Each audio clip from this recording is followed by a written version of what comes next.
Okay, holy hell. The difference a day makes. The thing I want to talk, did we even determine if I need these on? The thing I want to talk about now is judgment. Is self-judgment, is judgment about other people, is judgment from other people on us, and how any concept, the fear of judgment, the criticism that is judgment, the critique, the undervaluation, the worry of what other people think when they're judging us, of us judging them for all that they're thinking or doing, or for judging us, and this like very negative, very false reality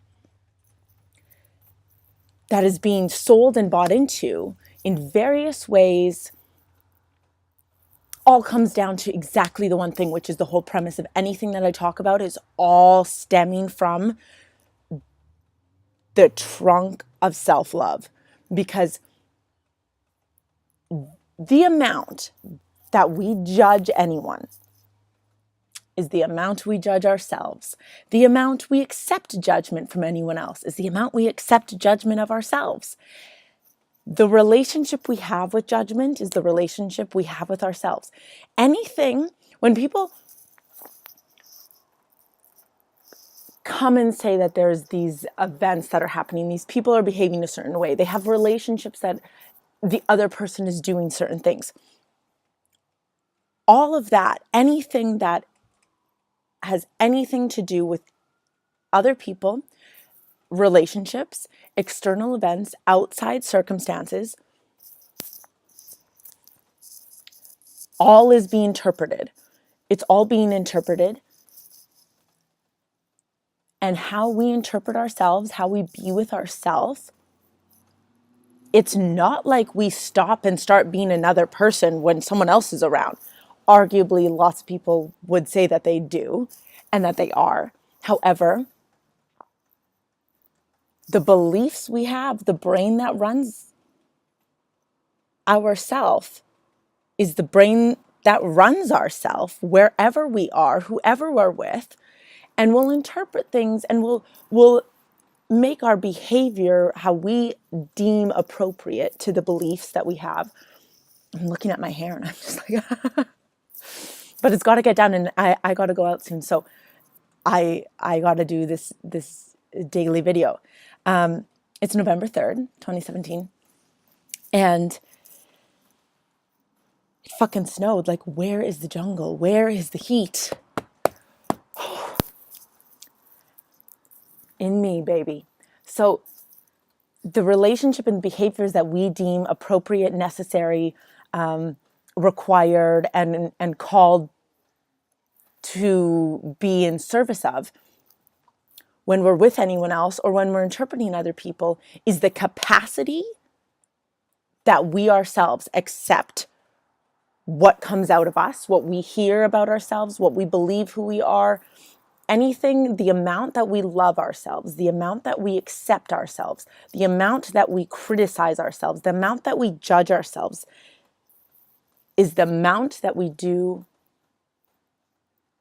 with everyone else. And it's the amount we accept, right? Like, you will notice what you are looking for. So anytime you think you have a problem with other people judging, it's very dark on this video, yourself, when others are judging you,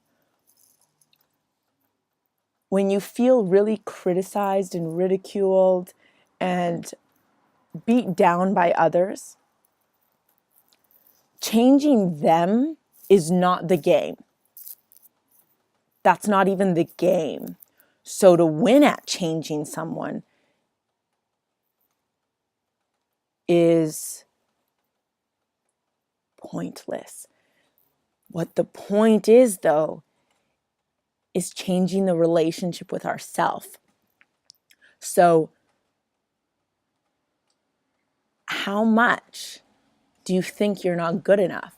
How much do you think that you're worth like improvement, that you need to be better in a negative way, like with an attitude that's like, how dare you not be at a certain place?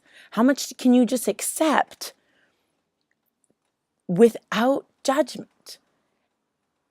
And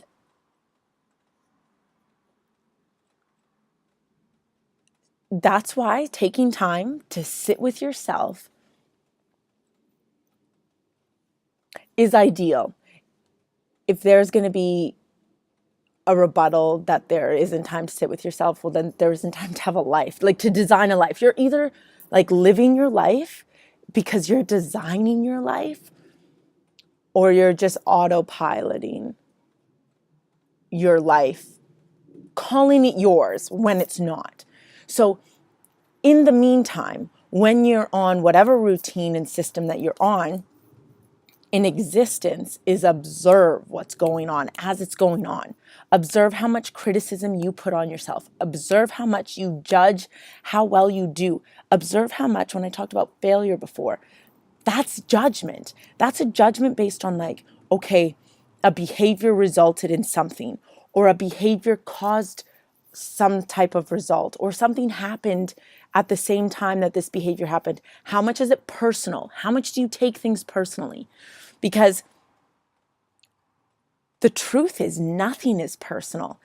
And the truth is there's no existence of failure. It's just a belief concept that's like, anything that's negative that you believe and that you don't feel is natural or nice.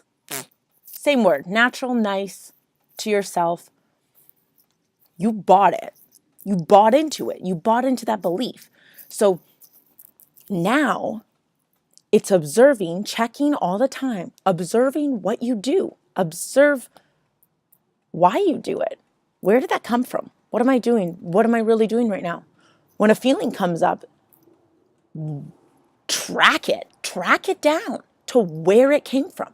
What just happened in the moment? It takes us to slow down behind the train of thinking and really take a hold of our brain that is so infinitely powerful beyond what we know it to be right now, and start to train it, which is, from my experience, one of the possibly hardest things to train to feel stronger in and strengthen, but totally possible and beyond worth it. Like the most worth it thing is to take a hold of your mental and emotional state. And doing that takes us observing what we don't like in external things. Lots of people are very attached to the events and the story they tell.